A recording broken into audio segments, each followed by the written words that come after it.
Менің сұрағым Жайнагүл Ұзақбайқызы, жаңа сіздің баяндамаңызға байланысты, және Диқан Қамзабекұлына.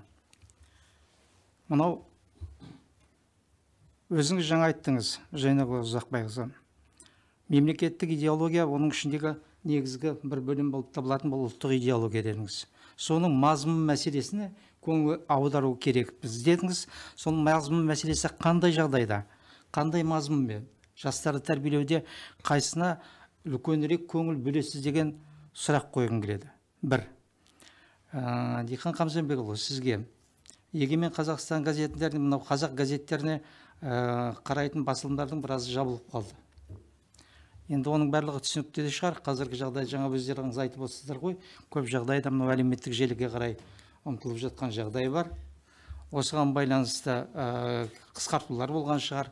Бірақ та сіздердің перспективаларыңыз қалай болады? Газеттердің мәселесі. Жаңа Динара Сәтжан айтты, тіпті телевизорды көрмейміз деді, қарамаймыз деді. Ал газетті онда тіпті ешкім оқымайды дегендей жағдайға келіп жатырмыз ғой. Онда мүмкін басқа жаңа форматты заманға сәйкес заманауи технологияларға неге көшпейміз? Шетелде бұл мәселе қалай қойылған? Осы мәселелерге жауап берсеңіздер.